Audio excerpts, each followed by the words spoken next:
Bom dia, tudo bom com vocês? Bem, fizemos uma semana de simulado. Parabéns para todos vocês, tá? Pela dedicação e pelo esforço. Agora nós vamos fazer a autocorreção de todos os simulados que nós fizemos durante a semana passada, tá? Então, pegue a sua anotação e vamos lá. Autocorreção do simulado de História, Cidadania, Moral e Ética. Questão 1. Aqui nós temos um texto falando sobre a biodiversidade brasileira. Sobre o tráfico de animais. Nós temos 4 itens aqui. Contribui bastante para o desequilíbrio ecológico, inclusive em relação à cadeia alimentar. Reduz forma considerável a biodiversidade de um determinado ambiente. Terceiro, leva à morte a maioria desses animais, tanto por não se adaptarem à prisão, entre aspas, quanto por serem maltratados durante o transporte. A quarta opção: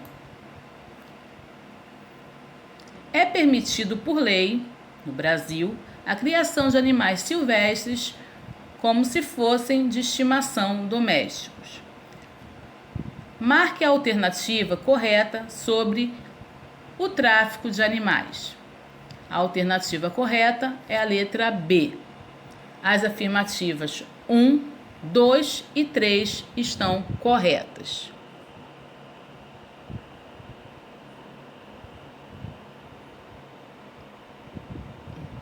Número 2.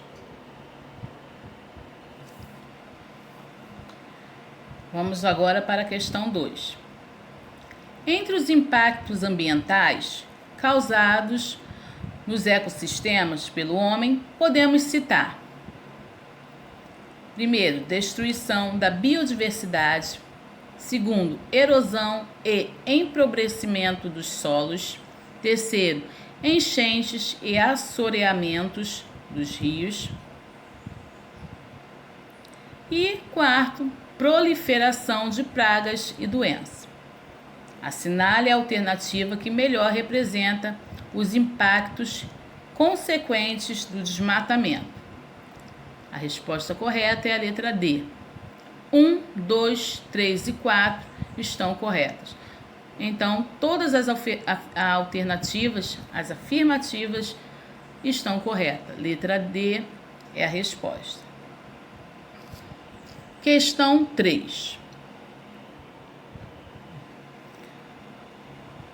O período colonial é caracterizado pelas lutas entre os europeus e indígenas e pelo processo de escravização dos africanos, que foram trazidos para a lavoura de cana-de-açúcar.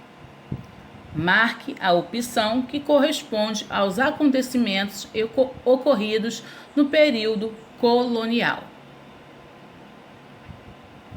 Aqui nós temos 4 opções e aqui responde a pergunta é a alternativa C. As alternativas 3 e 4 estão corretas. Foi nesse período que as etnias começaram a se misturar. A cultura de cana-de-açúcar foi responsável pelo povoamento do litoral brasileiro. Questão 4.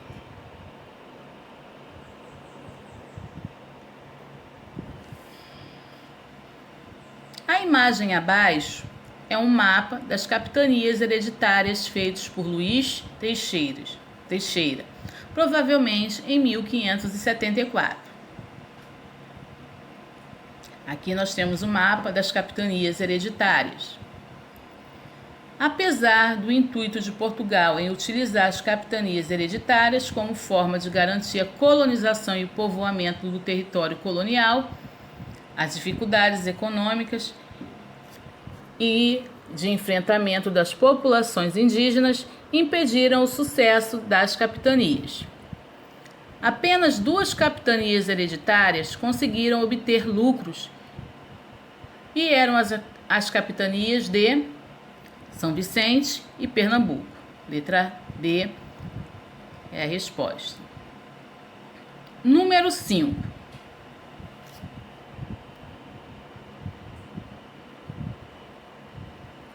Na questão 5, o governo geral foi instituído por Dom João III em 1548. Para coordenar as práticas colonizadoras do Brasil, consistiram estas últimas em dar às capitanias hereditárias uma assistência mais eficiente e promover a valorização econômica e o povoamento das áreas não ocupadas pelos donatários. As afirmativas abaixo identificam corretamente algumas das atribuições do governador-geral, exceto a de o que não é uma função do governador-geral. A resposta certa é a letra B: distribuir lotes de terras, principalmente aos indígenas que foram massacrados e expulsos de suas terras pelos portugueses. Letra B de bola.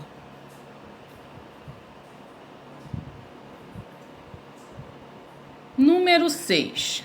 Caso aqui na questão 6, entre as principais razões para a insurreição pernambucana estava a intensificação da cobrança dos empréstimos que os senhores de engenho haviam contraído com os banqueiros holandeses. Letra A resposta certa. Questão 7. Com a descoberta das minas de metais e pedras preciosas no século 17 e 18, muitos colonos aventureiros de outras capitanias do Brasil dirigiram-se à capitania de São Paulo, onde, na época, encontravam-se centros de mineração. A relação entre mineradores paulistas e aqueles que lá estavam passou a ficar tensa na primeira década do século XVIII, fato que deu origem a um confronto sangrento, conhecido como Guerra dos Emboabas. Letra A é a resposta. Questão 8. A elevação de Recife à condição de vila. Os protestos contra a implantação das casas de fundição e contra a cobrança do quinto, a extrema miséria e escassez de certos produtos em Salvador, no final do século XVIII, foram episódios que colaboraram, respectivamente, para as seguintes revoltas coloniais: Guerra dos Mascates, Revolta de Filipe dos Santos e Revolta dos Alfaiates. No caso aqui, a alternativa D é a resposta. Número 9. Na questão 9, está assim: transformando-se em uma atividade lucrativa para os portugueses, o tráfico de escravos africanos para o Brasil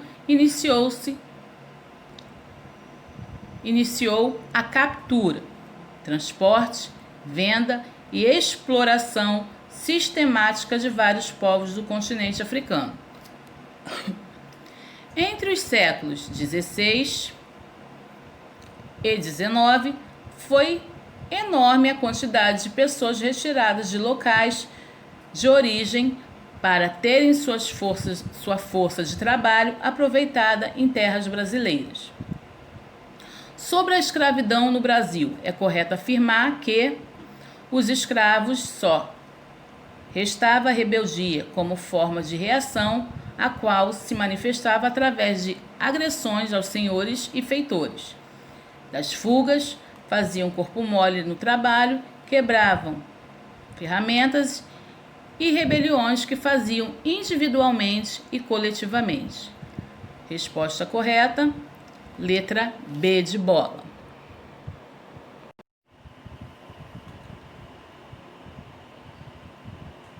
Questão 10. Muitos dos quilombolas permaneceram ativos mesmo após o fim da escravidão. Em novembro de 2003, as comunidades quilombolas brasileiras foram contempladas com o decreto número 4.887, que determina a delimitação e reconhecimento dos seus territórios, que passaram a ser amparados pelas leis nacionais.